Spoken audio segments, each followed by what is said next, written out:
Let's look at switch statement. Switch statement आपके पास basically if else if case के replacement में use की जा सकती है, जहाँ पर आप इफ़ एल्स इफ़ यूज़ कर सकते हैं, यहाँ वहाँ पर आप स्विच स्टेटमेंट का इस्तेमाल कर सकते हैं, और जहाँ पर स्विच स्टेटमेंट का इस्तेमाल कर सकते हैं वहाँ पर आप इफ़ एल्स इफ़ केस का इस्तेमाल कर सकते हैं। सो नेक्स्ट आपके माइंड में क्वेश्चन आ रहा होगा कि अगर हम इफ़ एल्स इफ़ से काम चला सकते हैं तो हमें स्विच स्टेटमेंट लर्न करने की क्या ज़रूरत है। अच्छा क्वेश्चन है। बात यह है कि इसका जो सिंटेक्स है वो थोड़ा सा बेहतर है इफ़ एल्स इफ़ केस से। दूसरे नंबर के ऊपर इसका जो स्पीड है वो कुछ मिली सेकेंड्स आपको इफ़ एल्स इफ़ केस से थोड़ी सी बेहतर मिलेगी। तो ये एक रीज़न है। दूसरे नंबर पर आपको अगर कोई कोड देख रहे हैं और आप वहाँ पर आपको स्विच स्टेटमेंट नज़र आ जाती है तो मे बी आपको समझना है अगर आपको स्विच स्टेटमेंट का सिंटेक्स नहीं पता, इस वजह से हम इस स्विच स्टेटमेंट को लर्न कर रहे हैं। तो सबसे पहले मैं आपको इसका सिंटेक्स बता देता हूँ। सिंटेक्स बताने के बाद मैं इसकी एक एग्जांपल बता दूंगा। एग्जांपल के बाद जो है वो हम देखते हैं कि क्या करना है। अच्छा, सबसे पहले मैं स्क्रीन के ऊपर आपको लेके आता हूँ, और स्क्रीन के ऊपर यहाँ पर आप देख सकते हैं कि कोड हमारा स्क्रिप्ट टैग ऐड हो चुका है हस्बे मामूल। और इसमें हम यहाँ पर सिंटेक्स लिखते हैं। सिंटेक्स में सबसे पहले आपके पास स्विच का कीवर्ड आएगा। स्विच कीवर्ड के बाद यहाँ पर आपके पास पैरेंथेसिस आएंगी। पैरेंथेसिस में आपके पास एक्सप्रेशन आएगा। एक्सप्रेशन कुछ भी हो सकता है, यहाँ पर कोई इंटीजर हो सकता है, स्ट्रिंग हो सकती है। तो बॉडी के अंदर आपके पास यहाँ पर केसेस आएंगे।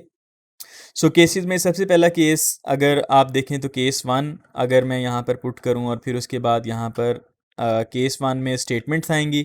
स्टेटमेंट्स जो हैं वो आपके पास एक भी हो सकती है, एक से ज़्यादा भी हो सकती हैं, और यहाँ पर ब्रेक स्टेटमेंट आएगी। ठीक है, तो ये इसका सिंटेक्स है। उसके बाद अगर हम इसको देखें तो इसी तरह से केस टू आएगा।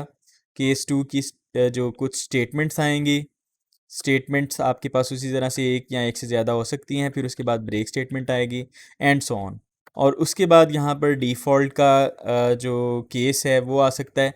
डिफ़ॉल्ट का केस आपके पास आ सकता है। फिर उसके बाद यहाँ पर अगेन डिफ़ॉल्ट स्टेटमेंट की जो स्टेटमेंट्स हैं वो आ सकती हैं। फिर उसके बाद ब्रेक स्टेटमेंट। तो ये तो इसका बेसिक सिंटेक्स है। यहाँ पर एक्सप्रेशन पास किया जाता है, एक्सप्रेशन के बाद केसेस मैच होते हैं। अगर एक्सप्रेशन जो है वो इस केस से मैच हो जाए तो इसकी स्टेटमेंट एग्जीक्यूट हो जाएंगी, और जैसे ही ब्रेक स्टेटमेंट आएगी तो ये बॉडी से एग्जिट हो जाएगा। ये जो स्विच स्टेटमेंट की बॉडी है वहाँ से एग्जिट हो जाएगा।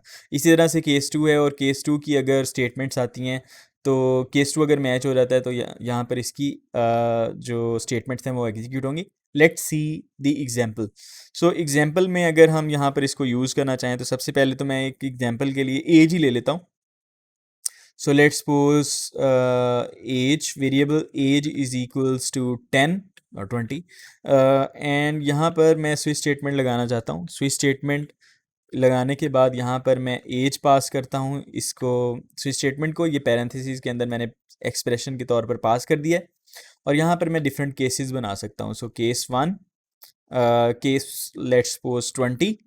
ठीक है, केस 20 के बाद यहाँ पर मैं लिख देता हूँ document dot write L N, और राइट एल एन में यहाँ पर मैं लिख देता हूँ एज इज़ 20। ठीक है, एज इज़ 20, और उसके बाद यहाँ पर ब्रेक स्टेटमेंट आ जाएगी, और ये ब्रेक स्टेटमेंट हमने पुट कर दी। और उसके बाद हम ये करते हैं कि इसमें let's suppose next case add करना है। सो केस 10, और केस 10 के बाद यहाँ पर हम ये करते हैं कि document dot write L N age is 10। Okay, so age is 10, और फिर उसके बाद ब्रेक स्टेटमेंट। और ये ब्रेक स्टेटमेंट क्यों पुट कर रहे हैं, इसकी इसकी ख़ास बात क्या है, इसका यूज़ क्या है, नेक्स्ट आपको समझ में आ जाएगा। अगेन केस लेट्स सपोज हम पुट करते हैं 30, और केस 30 के केस में हम मैसेजेस शो करवाते हैं document dot write L N age is 30। Okay, and अच्छा, एक चीज़ आपने नोट किया है कि ये कोड सजेशन जो हैं वो ऑटोमेटिकली आ रही हैं। इसमें ये क्या मैजिक चल रहा है, इसके बारे में भी मैं आपको किसी सेपरेट वीडियो के अंदर बताऊंगा। Basically it is using artificial intelligence to complete my code to help me out to write code fast. बहुत अच्छा एक ट्रिक है, इंशाल्लाह किसी और वीडियो के अंदर बताऊंगा। सब्सक्राइब नहीं किया तो सब्सक्राइब कर लेना, बेल आइकन पे क्लिक नहीं किया तो बेल आइकन पे क्लिक कर लेना।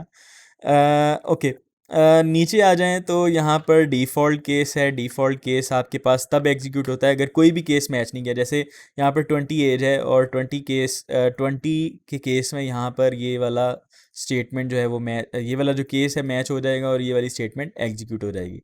फिर उसी तरह से अगर हम डिफ़ॉल्ट केस में आ जाएं तो डिफ़ॉल्ट केस तब एग्जीक्यूट होगा जब इनमें से कोई भी केस मैच ना करे।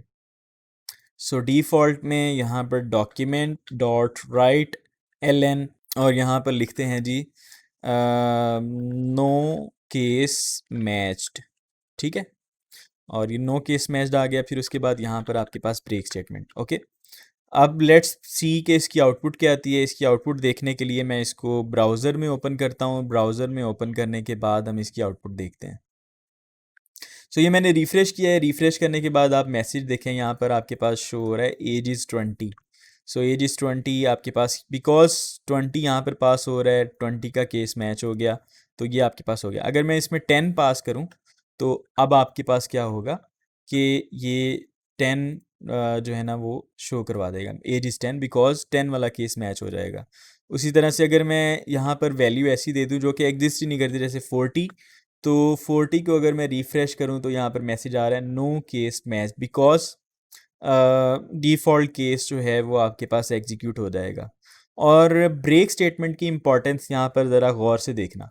अगर हम ब्रेक स्टेटमेंट को रिमूव कर देते हैं और रिमूव करने के बाद हम यहाँ पर 20 पास करते हैं ताकि ये 20 वाला केस जो है वो मैच हो जाए। अब देखें 20 केस के बाद यहाँ पर ब्रेक स्टेटमेंट नहीं लगी हुई, तो ये क्या होगा, ये बेसिकली फॉल कर जाएगा केस 10 में, और केस 10 की जितनी भी स्टेटमेंट्स होंगी वो सारी एग्जीक्यूट कर देगा until the break statement reaches. Break statement जैसे आएगी वो बॉडी सेक्शन से एग्जिट हो जाएगा। तो इसकी आउटपुट देखते हैं। यहाँ पर आउटपुट देखें, एज इज़ 20, एज इज़ 10, तो ये दो आपके पास यहाँ पर मैसेजेस शो करवा रहा है। ठीक है, ये क्यों हुआ, बिकॉज यहाँ पर हमने ब्रेक स्टेटमेंट नहीं लगाई। तो यहाँ पर भी मैं अगर रिमूव कर दूंगा तो केस 20 के केस में ये तीनों स्टेटमेंट्स प्रिंट हो जाएंगी।